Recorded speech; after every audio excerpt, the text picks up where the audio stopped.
I struggled to sell even 200 books in the first 2 months. It was that difficult. So if you look at any conventional career path, there would be someone who's done this before in your family, in your friend circle. But when it comes to a creative career, वो चीज़ exist ही नहीं करती है. In life, whenever any opportunity knocks on your door, take it up. You will learn something. A lot of things that you read could be a friend story. I always tell writers that if you want to come on this journey, you need to have a purpose bigger. I used to ask them for reviews कि please एक review डाल दो, please एक review डाल दो. ऐसे कोई business owner या ऐसे ही कोई बंदा अपनी जर्नी स्टार्ट करता है. A lot of copies of On the Open Road and You Only Live Once I have printed on my own, got them at my home. I was the one who used to fulfill orders on Amazon. That was the first day when I took a break and said, wow, you never know that if a friend of mine has ended up becoming a character or a colleague of mine. Do they know? Of course they don't. Okay. So they don't read books. So मेरे लिए जो भी good experiences हुए हैं, they've all happened on the open road. Are you an emotional person? Of course, who is not? When I write about my male characters crying, I want to bring in that change in the society. One of your interviews where you said you judge and sympathize and empathize with your characters so much. Yes. So I am sure they are like a living person for you when you create them. How is that journey? How do you create and know what's the right balance? Okay, I think that's the best question that has been asked to me in the history of me being asked questions.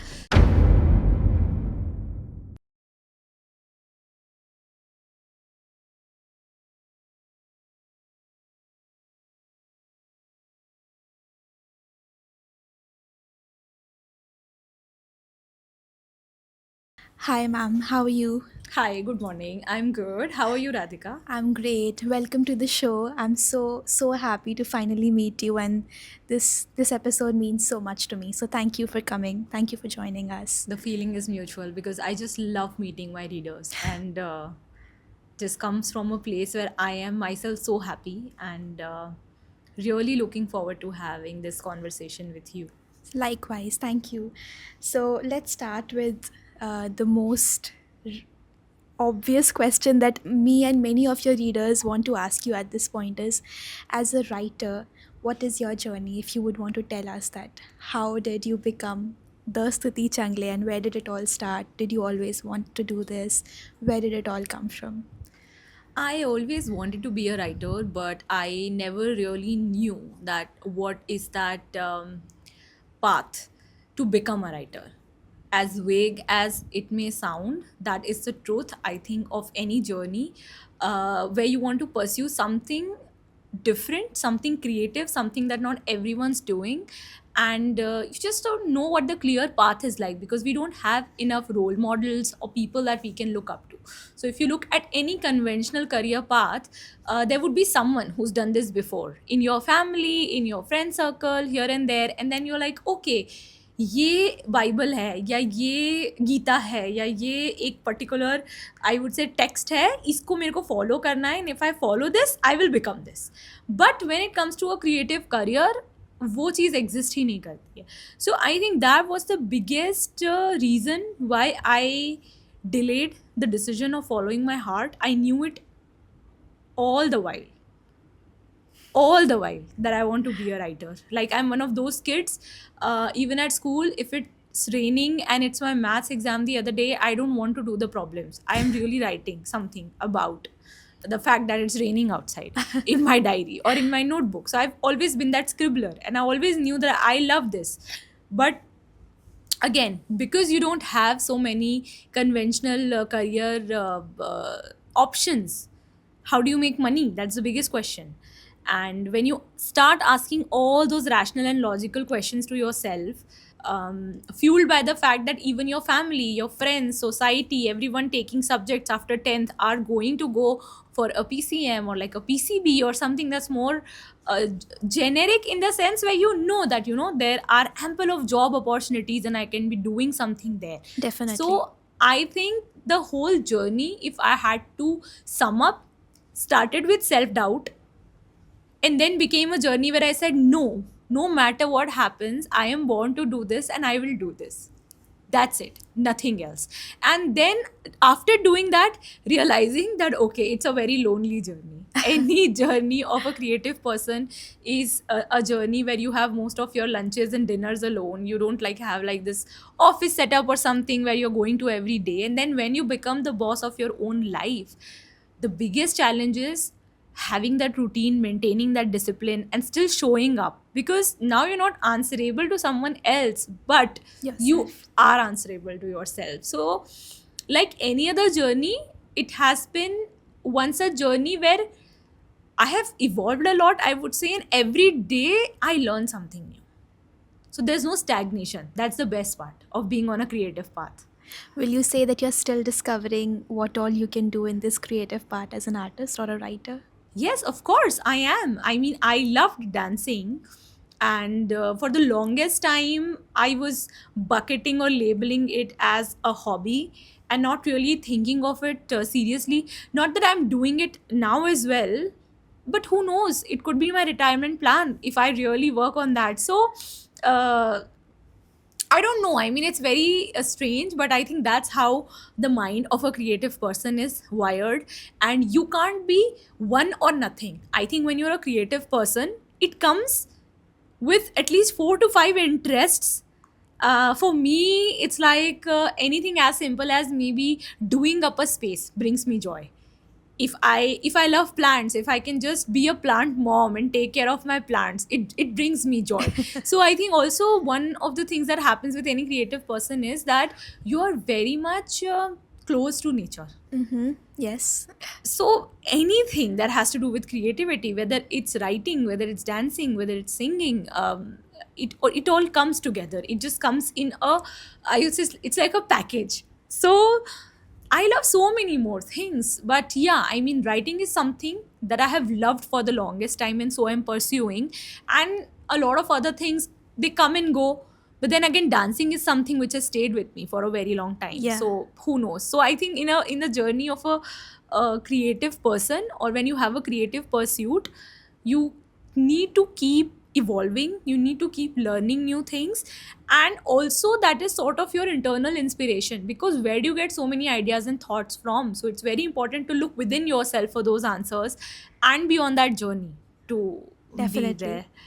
I relate to this so much because my mom says that you want to do all the unconventional things and on the all the creative things, but you're also so good with what you're doing academically. I am so confused where to guide you. She used to say this when I was in my high school days, and I mean, just like you, I was so much into dancing. I loved singing after a while. And then I switched to writing, and then I love cooking. And just like you said, I love cleaning or decorating a space, and that would be therapy for me. Yeah. So I feel like once you get into an art, you're an artist from the soul. I think everything for you is an art, and it just calms you down and brings you down. It's like Yes. meditation. Yes, and you would have also, as a creative person, felt that not a lot of materialism or worldly joys bring you the real joys. So, True. not really updating to the latest phone or watch will bring you the kind of joy. But when you see a flower bloom in spring, you cannot explain and why you're feeling so happy about it, but you just feel very happy about it. So I mean, that is also very weird, but at the same time, we are wired like that, right? Like we True. we we are not as a lot of other people, or I think our brains are wired so differently in that sense, that very different sort of things bring us joy. But the good part is that we are grounded and we're very close to nature, and we have that humility. So that is something that makes you, I would say, a good artist or a great artist. Definitely. I also heard you say once in one of your interviews that we become the stories that we tell. Ourselves. Yes, that we tell ourselves. So, how do you think this relates to how you unfolded your journey, not just as a writer, but I feel like while writing, I'm sure you evolved as a human too. So, how would you relate this to your part on your story? Okay, that is a very interesting question. But I mean, again, circling back to where you started, that I genuinely believe that we are the story that we tell ourselves. And it is much like that law of attraction, or it's much like that thing, where you say that you will manifest what you will think or what you will want. Because when you tell yourself a story, it becomes a part of you. And when it becomes a part of you, you show up for your dreams. So if I will continuously tell myself for 10 days straight that this is something that I want to do, automatically, subconsciously, somewhere it gets so much instilled in me as a part of my energy system that when I wake up every day, I'm going to do something in that direction. Something, if not a lot, but something in that direction. And similarly, I always say that avoid negative self talk, because I will confess it that I was the biggest roadblock in my own journey. So I will continuously tell myself that this is not good enough. I have not done great. Then again, I think it comes as a parcel or part of being a creative person, that you yourself question your art so much. So even if you're done with a book, you will completely be at a place where you'll say नहीं अच्छी नहीं होगी, इसको नहीं होना चाहिए publish, and then you have that question that what if it gets published and then it can't ever come back, और अगर अच्छी नहीं हुई and then people said that it's so bad, then what? So when you talk about the journey part, this is me speaking maybe 7-8 years back when I released my first book.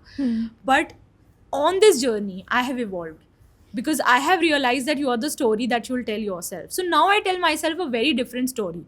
Not that ki I write the best of stories. No. But it's okay to fail. Or I'm allowed to write one bad book in this life. I mean, it can't be that everything is very stellar. And ऐसा नहीं है कि I'm putting any conscious efforts to be putting in a bad book or writing a bad book. No. I'm just allowing myself to fail and saying that Stuti, I love you irrespective, and I'm going to accept you, whether or not the readers do. But I'm sure the readers will never find your work as a bad book. I just wish that happens. But I think that is my way of dealing with the fear that I had as a Yes. beginner or as a writer on this journey, that what if I don't write good enough? And a lot of our journeys, no matter what we do, we are a writer, we are an engineer, we are a coder, we are I would say, a barista at a cafe, anything, any job we are at. But the biggest problem is that we continuously tell ourselves that we are going to fail, or this might not work out for me, and this is just not my problem. When I spoke to so many friends, I speak to so many readers, and being an extroverted person, I just in general speak to so many people, and I've come across it as a very human problem. If you are a human, then you are going to doubt yourself, and then you're going to question yourself, and that comes on your own path. So just don't do that. That is what I started doing for myself. I stopped telling myself that you're bad, you cannot do this, you cannot finish the book, oh, the book will do bad. No, I don't do that negative self talk. But at the same time, I am matured enough to tell myself that, okay, Stuti, if this does not work out, it's not the end of the world. You are a person, you're allowed to fail, and you're allowed to experiment, and you're allowed to explore, and not everything can be as great. So while I am giving in my best anywhere, so I'm not saying that stop giving in your best, you give your best, but then also allow yourself to fail, and just tell yourself that it is okay to fail. कुछ ऐसा बदल नहीं जाएगा बहुत बड़ा अगर आप fail हो जाओगे तो. इट इज़ ओके, वहीं से तो सीखोगे. If everything goes on completely fine, then I mean, you just don't know that where to draw that line for yourself. So it's Definitely. important to even learn. And I believe that a person learns the most in the moments of life when things don't work out their way. Because if things are working out your way, you are in a comfort zone. What's the point of evolving? True. Would you like to talk about your journey from being a corporate employee and then finding out your own way? Because I know people who have read about you know that you were once working, but Yes. If you want to put a little more light and detail on that. Okay, so I was working, and it was an outcome of a lot of decisions I made in the past, and a bigger outcome of the fact that I was not taking that plunge. I was not telling myself that you need to write a book and publish your first book and maybe figure out something in that direction someday. So that is the reason I was taking a lot of other decisions, because I was not taking the main decision that I was supposed to take for myself.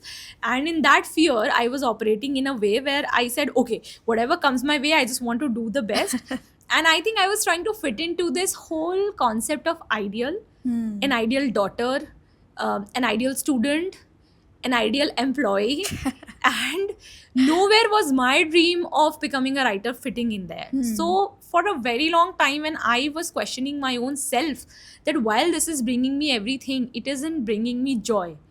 Having said that, I came from a place of privilege there, I would say that very clearly, because I had a plan B.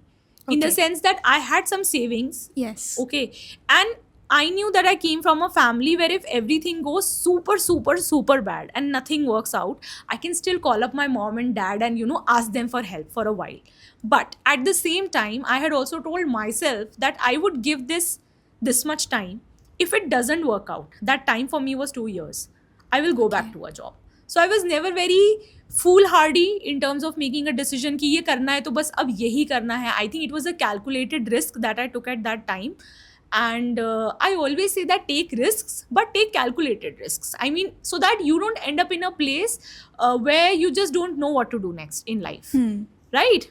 Because I think the worst would be that what you wanted to do didn't work out, and then now you're depressed, and then you don't even have the money to survive.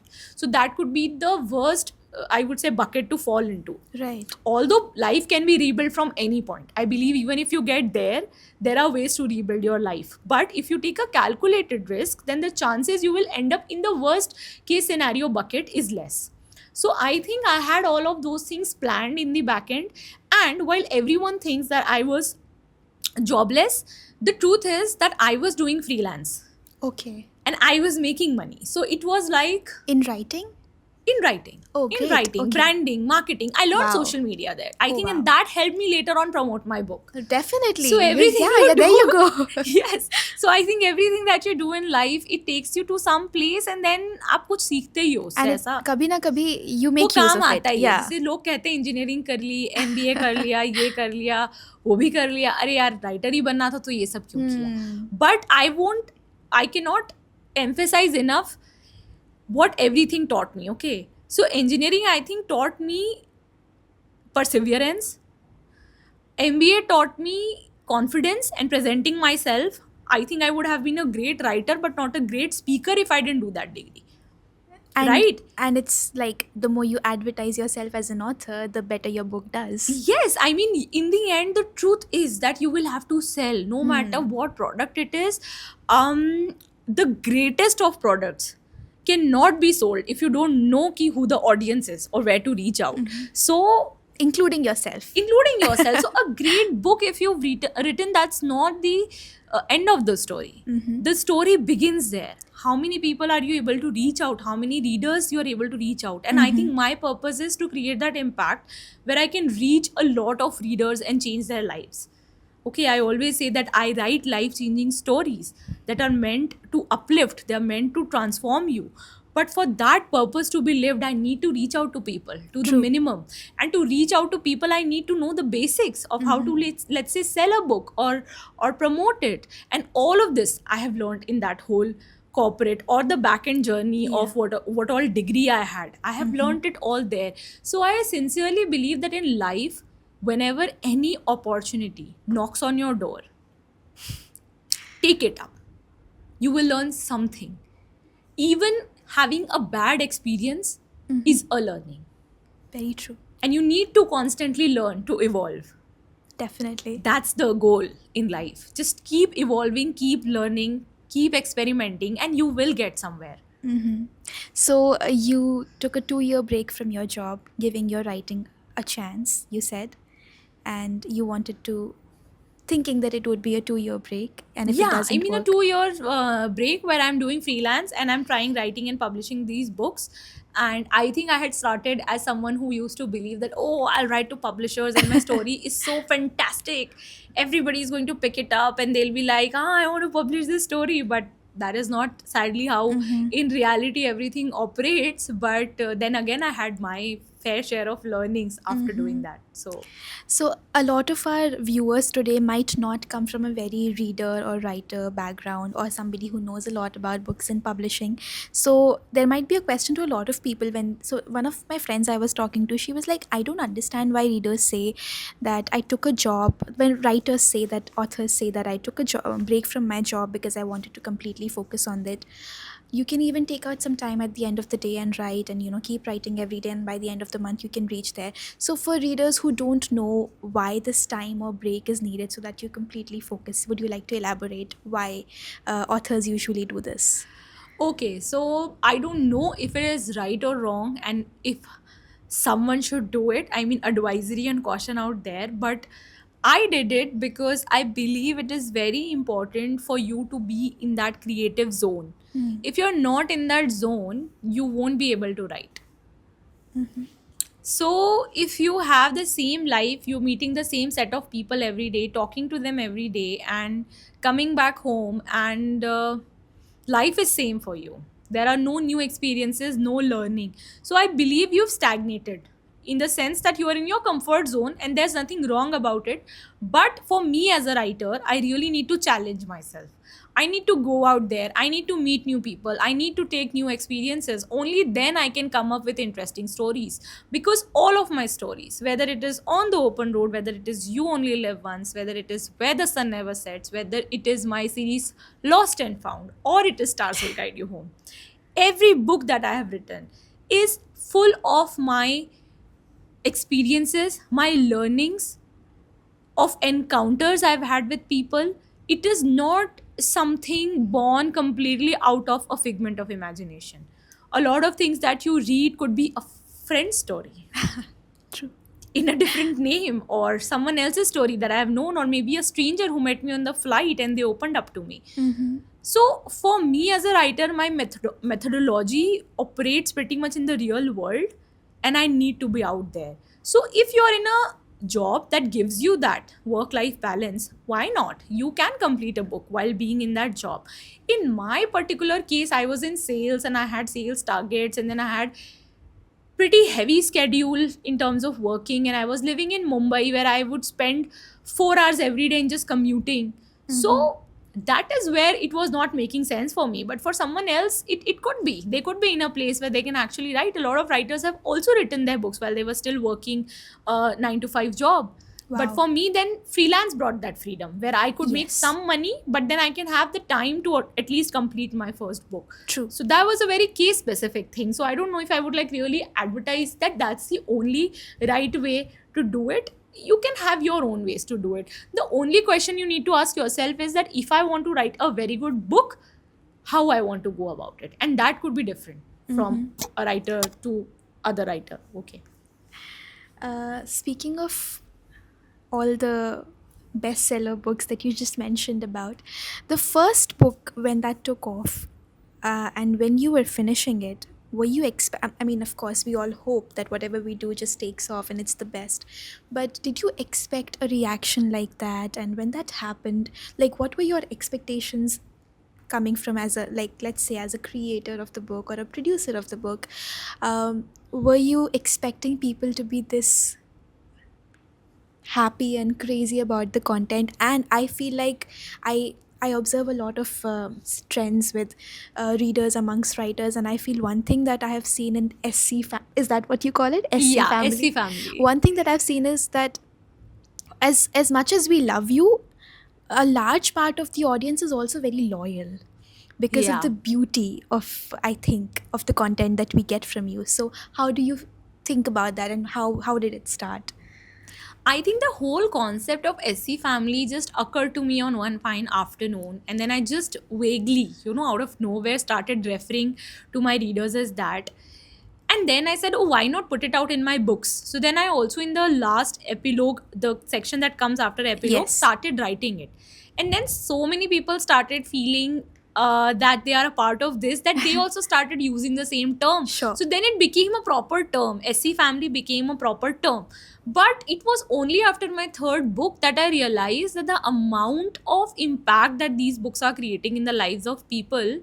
I mean, I could do more community centric stuff. Why am I not doing that? Because I myself, inherently, I'm a person who loves the whole idea of community, and a very, very community oriented sort of person. So, if for me, writing was never ever about making money, it was always about bringing in that change. And I always tell writers that if you want to come on this journey, you need to have a purpose bigger than just making money. True. Otherwise, you will not be able to survive because it will take you maybe 4 to 5 years just to break even.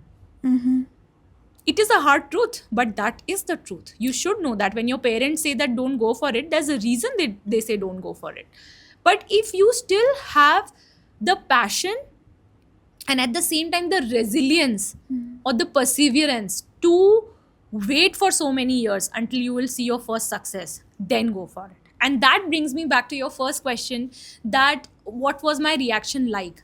I am very grateful. The only reaction I have today is gratitude, because I never thought I'll come this way. And it was never the way you said ki the first book it released and it got very successful. In fact, it was quite the opposite. First book, I struggled to sell even 200 books in the first 2 months. It was that difficult. And I used to literally reach out to my relatives and literally used to ask them for reviews कि please एक review डाल दो, please एक review डाल दो. ऐसे कोई business owner या ऐसे ही कोई बंदा अपनी journey start करता है. Definitely. Right? Yes. You have nobody, so you will reach out to people that you know कि please कर दो. So I never even imagined कि I would come this far, while I believed so much in my vision. But what I have today, I'm just full of gratitude for that. And that came after my second book released. So again, it was a magical moment, which was You Only Live Once. Okay. So a lot of people think that, You Only Live Once is my first book because when it came out with Penguin, when later on Yes. they acquired the book, it released in the sequence where second book released first and Right. first book released third. Right. But actually, On the Open Road is my first book, and You Only Live Once is my second book, and these were both self-published books. Okay. It was only after YOLO did pretty well and YOLO success that I was reached out by publishers, and then the deal happened, and then Wow. it came out with one of the country's biggest publishers, which I feel was quite a moment for me at that time as a young author. I still, owe a lot to them for the fact that they supported me, or, they were a part of me when I started that journey. But उसके पहले का आप देखोगे तो 2-3 years it was a very lonely journey. I was myself selling those books. You won't believe, people don't know, but a lot of copies of On the Open Road and You Only Live Once I have printed on my own, got them at my home. I was the one who used to fulfill orders on Amazon when they used to Wow. come in. I mean, And on your own, as on in my your own, place. I used to sign, I used to pack. I have Wow. packed and sold more than 13,000 books. On your own. Yes, on my own. So Wow. many people don't know that, but I have packaged, and the courier guy used to come pick up at my home, and I used to schedule those couriers, and it was just like how a mini boutique business operates, maybe a D2C business. From the comfort Wow. of my home, I was selling these books, although it was not at all comfortable because it's a lot of labor or a lot of hard work Definitely. in that sense. But I am so proud of myself. Like 13,000 books is something which I've done in a period of 5 to 6 months, especially after the first lockdown was lifted. And something happened in that year. One of the sale came in, one of these big sales that these e-commerce websites do, and suddenly the second book went up like anything. It sold so much that I could for the first time not plan in advance, and I went out of stock. Oh, wow. And that day I was crying, but Kushal, my husband, who's been like one of the strongest emotional support factors on this journey, he came and said, "You should be proud of yourself, Stuti. You got sold out. That is quite a validation." I said, "No, but अगर मैंने अच्छे से plan किया होता तो मेरे पास कुछ और books होती, and now I can." It's like, it's okay. It will come back. The momentum will build it again. But he got me I still remember, he got me a piece of cake and said that celebrate it. It's a moment that from being that author who was struggling to sell 200 books on her own when you wrote the first book, to being this author with your second book where you're running out of stock and you have to do this and you're doing everything on your own and you are doing it so brilliantly. I'm so proud of you. As someone who's seen your journey, I just feel so proud of it. And that was the first day when I took a break and said, wow, I should be grateful for what has happened. यही तो सपना था मेरा और ये तो अब हो रहा है, तो फिर मैं खुश क्यों, मतलब अब मैं क्यों रो रही हूँ, something like that. So on that he always jokes that you are one of those kids जो क्लास में होते हैं ना, कि 98 मार्क्स आने पे वो रोते हैं कि यार 2 नंबर से मैं रह गया, रादर देन सेलिब्रेटिंग कि मुझे 98 मार्क्स आए हैं. So that was that moment for me, and from then on the journey has been very smooth. After that, so there has been no looking back. In fact, last year You Only Live Once crossed 1 lakh in sales, and that was the Wow. real number that you see, that your publisher shows it to you. But knowing that how much piracy is rampant in our country, the actual numbers could be much, much, much higher. Definitely. And they say that, you know, every book is read by at least 4 people. So Sure. only that book, if I calculate, keeping all of this in mind, the number is somewhere very, very high. It's more than 5 to 6 lakh people have already been impacted by that book, and it's still Definitely. going strong. And then the other books also started selling very well. My new one's doing great. So I think the reaction is only and only gratitude, because I come from a place in life where I was so lonely doing all of that on my own for 3 years straight, that I had no idea that one day I can see this. But seeing that just makes me believe in that whole concept where they say you do good and the good returns. So if the intent is good, the content is good, if your heart is in the right place, things happen, they manifest. So Definitely. And we are all very proud of you. Your SC family is all very, very proud of you. thank you. That surely means so much. Speaking of all the characters, till date, Alara is my favorite, my personal Okay. favorite. I resonate with Iti a lot, Okay. but Alara from YOLO You only live once. she is my comfort character. I feel like it's not just me, many of my female friends, we have read the same book and they are like, why do we feel like she's written on us? Because of the fact of how she knows, she's aware of that, okay, this is my trauma, or this is what I think happened and this is why I am this way, but I want to still put out this best version of myself professionally and to people I meet, and also the love that she has for her mom. Despite all of that, I think she's come out as a very beautiful, beautiful character. Which brings me to my question. What do you observe, go through, think, search that brings you as a writer to put things into a character but also make sure that it's the right balance? Do you compare it to an actual live? I also heard one of your interviews where you said you judge and sympathize and empathize with your characters so much. Yes. So I am sure they are like a living person for you when you create them. How is that journey? How do you create and know what's the right balance? Okay, I think that's the best question that has been asked to me in the history of me being asked questions. So much so that I've not given this answer ever. And for the first time, it is making me think or introspect. And that reminds me of this another question that someone had asked me, that do you write what you think, or you feel that you write what's coming to you? And I thought for a while and said, you know what? When I'm really in the zone and I write, and especially when I'm making characters like Alara, like Iti, like Kiana from my new one, or even the guys, you won't believe, but Arav and Ricky is based more on my personal experiences than Alara, I would say. Wow. Yeah. And I always say that I was like Alara at one point, I became Arav at some point, and finally I matured to become someone like Ricky, and then I wrote the book. Oh, wow. So when I say that, of course, not everything. So Ricky has his own quirks and who he is, and you do that to make a fictional character larger Definitely. than life. So I'm not like Ricky in that sense, but the maturity or the thoughts that come in when people say where it comes from. So Right. it comes from my own conscience. It comes from my own subconscious mind. And to answer that question, which he'd asked me, uh, it is something that flows through me. This is very interesting, but when I'm really in the zone and I'm writing a book, I just feel like there is something that flows through me. Not every idea comes from a place of my conscious brain or memory. Some things just flow. So I sometimes feel that I was born to do this, or I'm the medium. You know, there is a lot of good energy that exists, and I'm just the medium to bring it to other people. I do feel that sometimes about myself, as much philosophical, spiritual, whatever it might sound, but come a long way to realize that.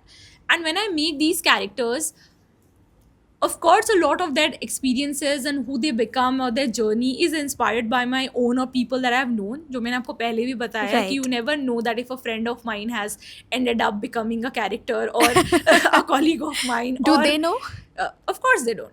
So Okay. they don't read books, so I'm in the safe zone there. Yeah. But your question is very interesting, and I will definitely think about it more and come back with a more clearer answer, because honestly I don't have the best answer right now. But if I have to tell you, after a bit of introspection that I did just right now after we spoke to each other, I am just the medium. I've always felt that things flow through me, and when I make these characters, a lot of their feelings, their musings comes from me. And that's why I always say that writing for me is the song of my soul. And I do it. Beautiful. That's It very is beautiful. my inner calling. And it just comes from a place of intuition. It comes from a place of happiness. It comes from a place of joy. It just comes from a very, very sacred place. And it comes somewhere from within. So even when I am developing these characters, कुछ चीज़ें तो मैं ले लेती हूँ, like what I said. But a lot of it that people feel, wow, कितना deep musing है, वो जो आपने shower वाला लिखा है, a lot of people like that whole incident about Alara being in shower and thinking of it as her place of worship. Uh-huh. Now one day I was actually in shower and I had those thoughts. Wow. I came back and I wrote it down from Alara's perspective. But I just had those thoughts that for me, water is like worship, or being in water is like worshipping God or talking to my soul. But those feelings or those thoughts, they just randomly occurred to me on an afternoon while I am taking shower. So I think that is how it is. It is the song of my soul. Amazing. You sound like a very romantic, fantasizing life sort of Are you an emotional person? Of course, who is not? I think we're all emotional. I mean, a human being comes with, we are a thinking, feeling being. We never say we are a thinking being, because that would make us AI. True. So feelings is something which is a very core or an innate part of us being humans. But at the same time, I am very good at processing those emotions. A lot of people are not good with processing. So when I write about my male characters crying, I want to bring in that change in the society. Because for so long our men have been told that they can't cry, they can't feel bad, they can't fail, that somewhere they are repressing all these emotions within themselves, and then only one emotion comes out: anger. Anger. You start breaking things suddenly. But dude, if you would have, let's say, just cried for a while, you would haven't ended up breaking these things. And not stereotyping every guy here, but still trying to bring out the stereotype of the society where people are supposed to be a certain way. अगर लड़की हो तो रो सकते हो. Uh-huh.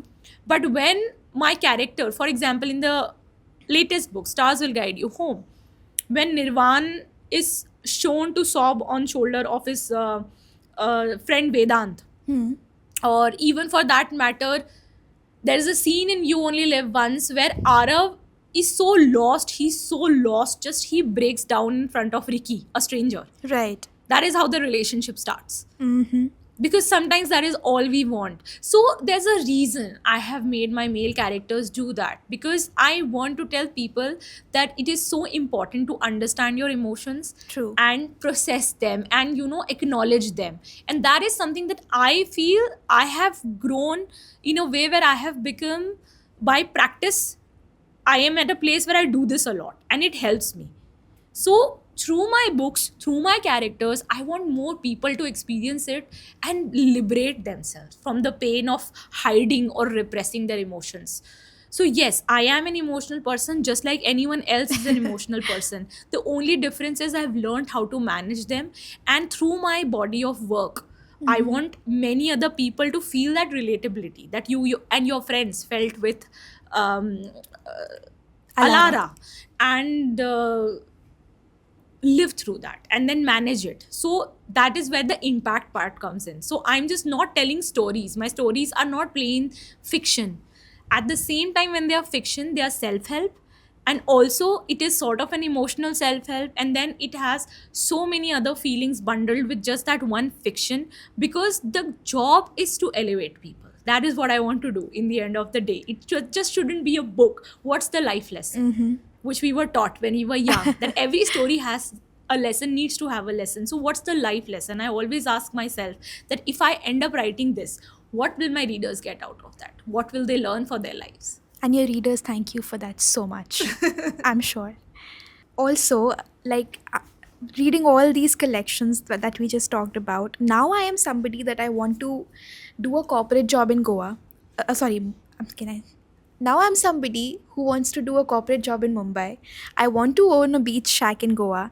I want to go to Kheer Ganga. And I also want to go to Norway with the love of my life. So, my question is, how do you decide? Do you purposefully come up with a setting for the book, or the location, or the theme, or what the highlight would be?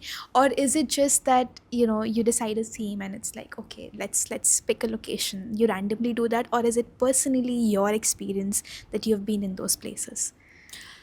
Both of them is correct. So partly it is because I've really traveled a lot. For me, that is how I want to live my life, that I always choose experiences over material possessions.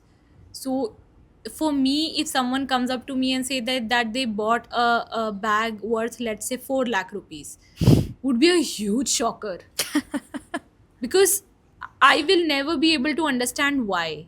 And while I don't judge them, it's okay. There are multiple ways to living the same life. Nobody said this is right and this is wrong. But if you'll ask me that, Suti, how do you see that? I am going to go on a trip of a month for those 4 lakh rupees.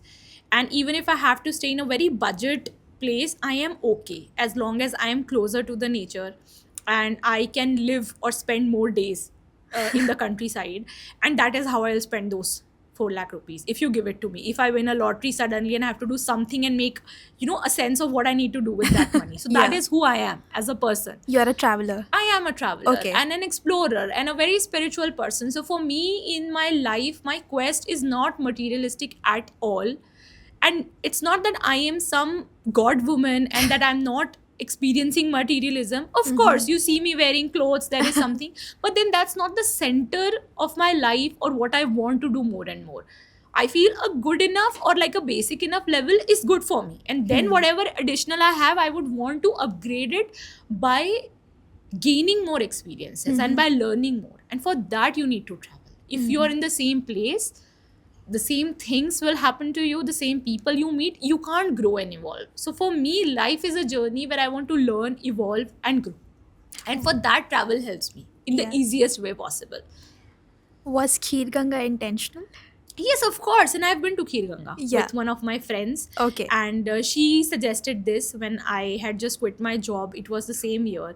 And I said, no, I cannot afford. Like, I'm still making very, peanuts kind of a money with my freelance. And I really can't. She said, you know what? In just 6,000 rupees, they're taking you on a 3-day trip, bus, stay, and the trek is included. Wow. And then I had that much. Yeah. I was like, okay, ठीक है, थोड़ा तो इतना तो बना लेती हूँ. हाँ. If there's one expense I want to do, I would not buy that dress and go for this. Uh-huh. So that's what I did. I went on that trip, and then it was a group trip. So a lot of other people had also gone, pretty much like that whole Bollywood movie, Ye Jawani Hai Diwani. Yeah. So I would spend money on travel if I can. And it is on purpose that I write a lot about travel. A, because आप वही लिखोगे ना जो आपका experience है. सो Right. मेरे लिए जो भी गुड एक्सपीरियंसेस हुए हैं, they've all happened on the open road. So that is where it comes from. Yeah. B, I genuinely want people to travel, explore, grow, come out of their comfort zones, meet new people, see new ways of living, meet and interact with new sort of communities, because it widens up your mind. It tells you, okay, this is not the only way life can be lived, or this is not the only truth. And being someone who is liberal in her thoughts, who's very creative in her thoughts, I don't want to bucket myself to one philosophy or one ideology. I want to learn more and more. So do I believe in God? Of course I do. I believe in this one supreme good energy, good power that exists. I believe in energy. But would you say that there's only one way to reach? Then I would say maybe not. There could be multiple ways to looking at life and understanding. So for me, I want to constantly evolve, read more, learn more, understand more about everything. I'm a very inquisitive person. I'm a very curious person. So for me, the whole life is that quest for more and more wisdom and nothing else. So travel helps me with that. So why not? So when you Definitely. say travel, does it have to be a very luxury sort of an international travel and only then I would feel? No, absolutely not. I love driving my car. I would just take my car out like 2 months back. I drove all the way to Rishikesh. Wow. I drove at one stretch from Delhi to Haridwar because I loved it. Uh-huh. And have I ever not been to Rishikesh? Many times I've been there. But still, it was a good weekend. I had to go drive. And then every time you go to Rishikesh, do you meet the same people? No. You book a different place. You interact with new travelers. The same place can also bring in new experiences. So when I say travel, it's not that कि आपको lavishly ही travel करना है या बाहर ही जाना है तो ही experiences मिलेंगे. What I mean to say it, move out of your comfort zone, move out of your home more often. So even if it's a simple picnic in a park that you can plan, please go for it. We are just glued to our screens day and Oh, night. yes. Yeah, even the weekends we are just watching TV. Why are we not going outdoor and exploring what's out there? So I just want people to take those experiences because they make you a wholesome or like a more whole individual, and you understand what the real joys of life are. And for me, where we started, we are back there again. It's Yeah. nature, spending more and more time. What is your biggest inspiration, Stuti, when you write? It's not travel, it is nature. Travel helps me stay close to nature, but the ultimate inspiration for me is the stars, the moon, nature, the universe around us. It's so beautiful. There's a very huge buzz around people saying that, creators, be it entertainers, movie makers, I would also like to include writers here in my question. There's a debate whether or not they have a social purpose to serve, or is it just that they want to create art in any form and they would just create it and they don't have a responsibility.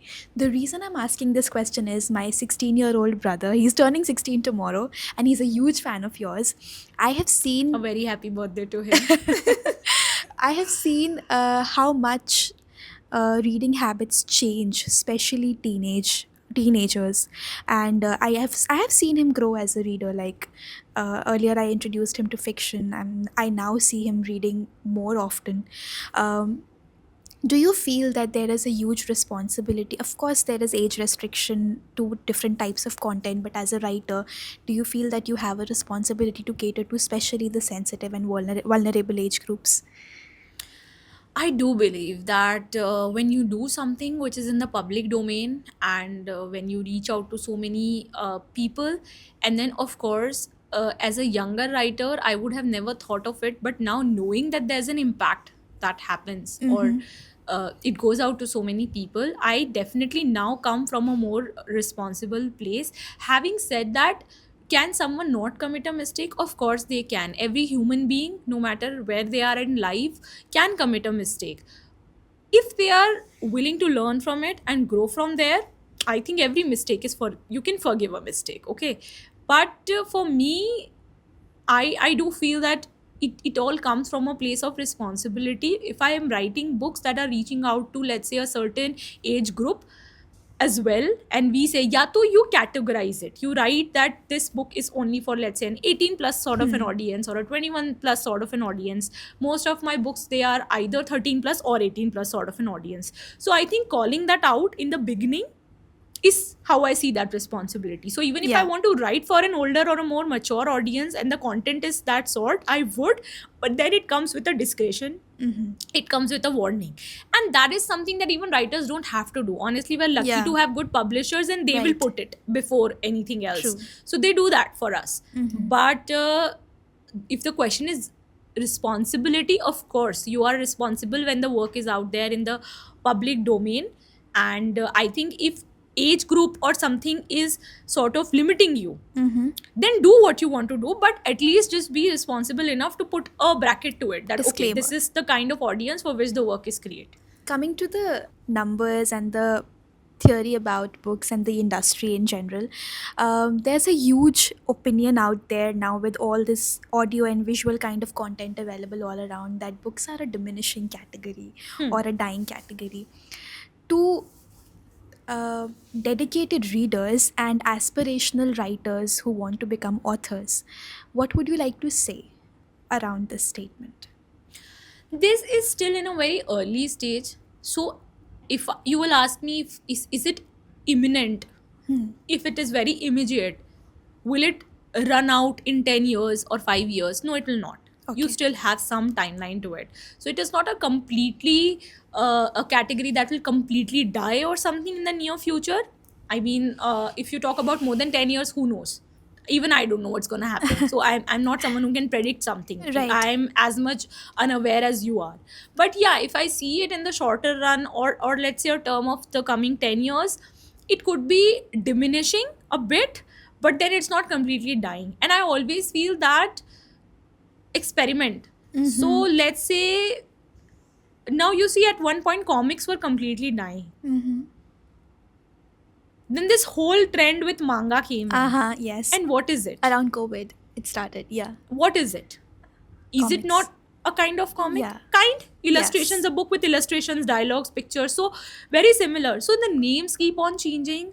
Time will come and go. But everything, just like fashion, is cyclic. Things come, people start, there's suddenly an interest, and then it suddenly dies down, but then it suddenly comes back as well.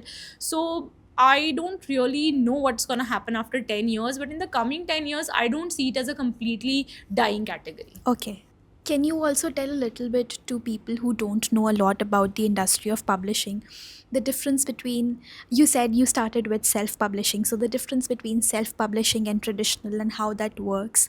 And while you go on to that answer, is there a sense of financial strength towards, for the writers, towards a little stability, like let's say 5 years down that road? Okay. So, first of all, self publishing is where you pay to get your own books printed and you publish them. And net you are someone who's running the entire thing. Now, that can happen either completely on your own if you're doing it, or with someone. Like now, a lot of agencies and companies, they offer self publishing services. So, whatever suits a person, they can go for it, given that how much time they have, what budget they have, etc. Second is traditional publishing, where you write to a publisher, they like the concept, and they're willing to take that punt or that, risk on you and say, okay, this content might do good, and we are going to give you some advance against your royalties, and you will make royalties later on. Now, the second one, of course, is everyone's dream route, but then it doesn't happen in a very limited time frame for everyone. For example, I wrote to many publishers but didn't hear back from them. So I chose to go with self-publishing. I made my books a bestseller, and then I had all the publishers. Yeah. So for me, the journey was a little different.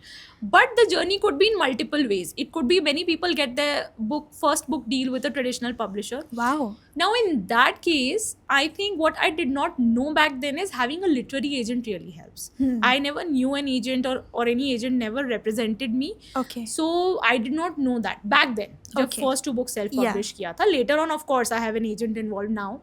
But back then I did not know. So that could be one of the easier ways to get through if you don't know someone, being represented by someone who knows the industry well and they can represent you. So now options are many, how you reach out and how you publish to your readers. I mean, how do you reach out to your readers? The options are many, but it all depends on what suits you at that time, what resources you have at your disposal. If you don't know any literary agent, then of course the A option becomes the only option for you. But maybe let's say you have contacts and you know someone, then B option also becomes the A option for you. Right. So it's a very interesting thing in that way, that everybody here case to case differs completely. It's a different case study for everyone, and you need to see what you can make best of with what you have. For me, it worked out very differently, and not going back to that story again, because I just shared that, Yes. how it happened for me. Yeah. So yeah. So, just coming to the end of this podcast, I have one final question for you. Talking about your new book, there's a lot of buzz around the fact that this book talks about social media and its influence, and I think romance blooms around that in the book. How do you think dynamics have changed for real life stories also, and for a writer or author to include that in the book? How has that been? See, being a contemporary fiction writer, I need to incorporate whatever's contemporary in the scene. And things have changed. So people are not writing letters anymore. If you want to do something, you would share a reel, even if it's a colleague, a friend, your boyfriend, girlfriend, whatever. People are just sharing reels left, right, center with everyone. So the love language has changed and it has become very digital in that sense. So there's a reason why I included it. That is, of course, on purpose. But at the same time, I want to talk about it more and more because the influence it has on our lives, mental health, physical health, lifestyle, routine, everything is enormous. And I might not have necessarily shown it in a very white or a black light because anything in life I don't show in white and black. In Right. shades of gray, I've shown it. And I do it with a lot of my books. That is on purpose because that is so much a part of our lives now. Can you really do without not talking of it? If you're saying that the story it's on a dating app, it's an AI based app, it's happening in today's world, then this is a part of today's world. You can't say that I picked up a phone and dialed. Nobody's picking up a phone and dialing to someone today. Right. So yeah, of course, that one is on purpose. Wonderful. Thank you so much, ma'am. Any final one liner for your lovers, viewers, all the people who are reading you and viewing you so far? Anything for them? um Not someone who is very good at giving advice. I mean, my life also I have lived completely on intuition and gut feeling, and having very strong sense of what I want from life. But one thing that I always tell everyone that you can do for yourself is that don't look for validation outside. It needs to come from you, from within you, and only that is going to stay with you forever. So not just validation, anything that you're looking for in life, don't try to find it outside. The eventual journey is inwards. You need to find it within yourself. Thank you so much, ma'am. It was wonderful speaking to you. Thank you for this podcast. And all you readers and viewers who are watching us right now, please go and buy your first copy of Stars Will Guide You Home by Stuti Changle. Thanks. Thank you, ma'am. Thank you so much for having me here, Radhika.